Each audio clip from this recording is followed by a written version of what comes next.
जय श्री श्याम हरे के सहारे की जय। श्याम भक्तों, जो बाबा श्याम की पूजा करता है, बाबा श्याम की कृपा उसके ऊपर हो जाती है और बाबा श्याम की शक्ति इतनी अपरंपार है, इसको समझ पाना उसे के लिए असंभव है। तो बाबा श्याम की पूजा करता है, बाबा श्याम का नाम जप करता है, उसके ऊपर बाबा श्याम की कृपा हो जाती है, चाहे कितना भी बड़ा संकट क्यों न है। बाबा श्याम की कृपा से संकट से उसको मुक्ति मिल जाती है। बाबा श्याम की शक्ति उस मनुष्य की सहायता करती है कि नहीं अनेक तरीके से उस भक्त की सहायता करती है। किसी ने भी बाबा श्याम पे विश्वास किया है, बाबा श्याम की कृपा से मनुष्य के सारे संकट समाप्त हुए हैं। ऐसी एक सत्य कहानी सभी श्याम भक्तों के लिए फिर से लेकर आए हैं। अब इस बाबा श्याम की कथा को पूरा अवश्य देखिएगा। कहते हैं कि जो बाबा श्याम की कथा सुनता है तो बाबा श्याम की कृपा उसके ऊपर बनी रहती है। श्याम की कथा को लाइक और चैनल को सब्सक्राइब कर दें। तो आइए श्याम भक्तों चलते हैं बाबा श्याम की कथा की तरफ।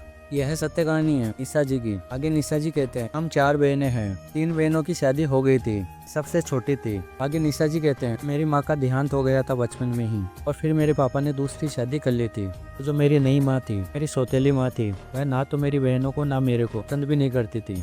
आगे निशा जी कहते हैं कि मैं गांव में रहती थी मेरी दादी के साथ और मेरे पिताजी मेरी सौतेली माँ शहर में रहते थे। मेरी दादी के पास में रहती थी, हमारे घर में रुपया भी नहीं भेजते थे वहाँ से। फिर कभी कभार मेरी दादी को पैसे देते थे। मेरी सौतेली माँ को पता चलता था, वह घर में लड़ाई झगड़े करने लग जाती थी। और जो मेरा जीवन है बहुत गरीबी से बीता है। तो मेरी दादी है बूढ़ी हो गई है। और आगे निशा जी कहते हैं, मेरी तीनों बहनों की जो शादी थी वो मेरी दादी ने की थी। बस जैसा भी घर मिला मेरी बहनों की शादी करवा दी।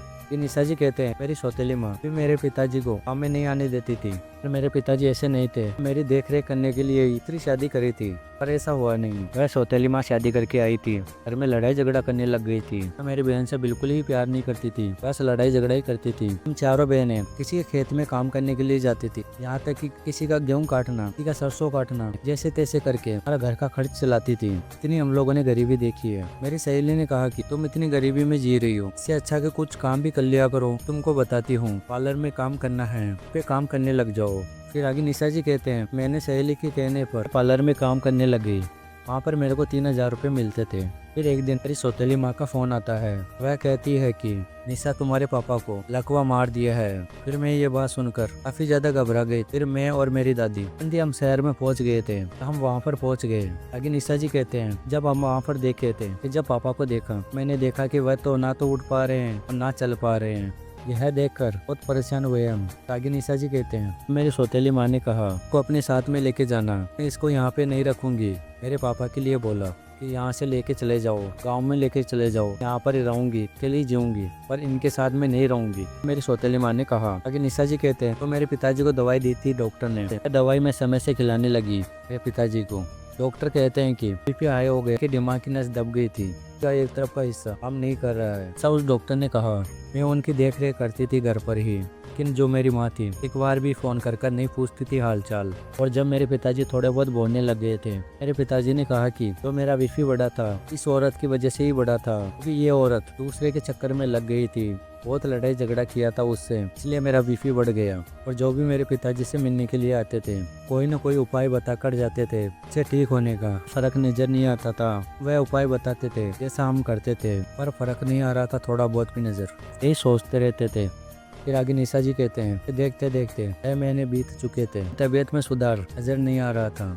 जब हमारी बहनें आती थी वह अपने पैसों से हमारा घर खर्च चला देती थी, चली जाती थी। हमारे खेत से जो गेहूं आता था उसको बेचकर घर खर्च चलाते थे। इससे हमारे घर की स्थिति पैसों के कारण बहुत कमजोर हो गई थी। तब एक दिन मेरी सहेली आई मेरे पिताजी के पास और वह आकर बोली कि अंकल को तुम खाटू धाम में लेकर जाओ और श्याम कुंड के जल से अंकल का स्नान कराओ, देखना कि अंकल ठीक हो जाएंगे। बाबा श्याम तो हारी का सहारा है, उनके शरण में जाओगे, बाबा श्याम आपका सहारा बन गया और कितना भी बड़ा रोग क्यों न है, बाबा श्याम की कृपा से वह दूर हो जाता है। ऐसा मेरी सहेली ने कहा। तब आगे निशा जी कहते हैं, तो मेरे समझ में नहीं आ रहा था कि हमारे पास इतने पैसे हैं नहीं, मैं अपने पिताजी को गाड़ी बुक कर खाटू धाम में लेकर जाऊँ, मेरे पास पैसे थे नहीं, इसे लेकर जाऊँ, बस यही सोचती थी।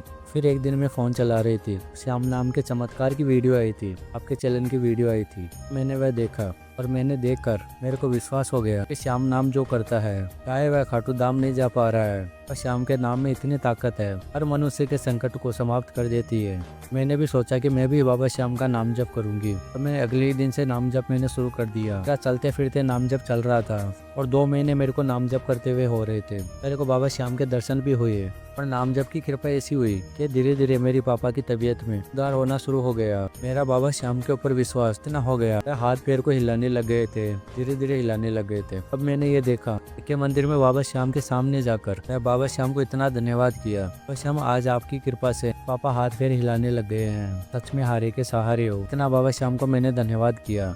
और बाबा श्याम की कृपा से मैं पार्लर में जाती थी मेहंदी लगाने के लिए, तन को तैयार करने के लिए। मेरे पास में शादियों का ऑर्डर आना शुरू हो गया। मैं वहाँ पर जाती थी और मेरे को पैसे भी अच्छे खासे मिल जाते थे। तब एक दिन मेरी सहेली आई, तब वही सहेली आई। उसने कहा कि तुम खाटू धाम में चल रही हो। मैंने कहा कि हाँ ठीक है, हम चलते हैं। हमने एक गाड़ी बुक करवाई। हम लोग चले गए खाटू धाम बाबा श्याम के दर्शन करने के लिए, और पापा भी साथ में थे। और हम लोग खाटू धाम में पहुंच गए। तो वहाँ पर जाकर हमने निशान लिया। बाबा श्याम के सामने पहुंच गए। मंदिर के सामने श्याम का जयकारा लग रहा था। बाबा श्याम को देखकर हम इतना खुश हो गए और बाबा श्याम को इतना धन्यवाद किया। तो बाबा श्याम, आपने हमारे जीवन में किया है चमत्कार, आप हारे के सहारे हो। बात बिल्कुल सत्य है, आपने हमारा जीवन बदल दिया है बाबा श्याम के जितना दया निधान करुणा निधान कोई नहीं है। और हमने बाबा श्याम धन्यवाद कर हम लोग बाहर आ गए मंदिर से। और बाबा श्याम की कृपा हमारे घर पर बहुत हो रही है। बाबा श्याम के चमत्कार हमारे जीवन में आए दिन होते रहते हैं।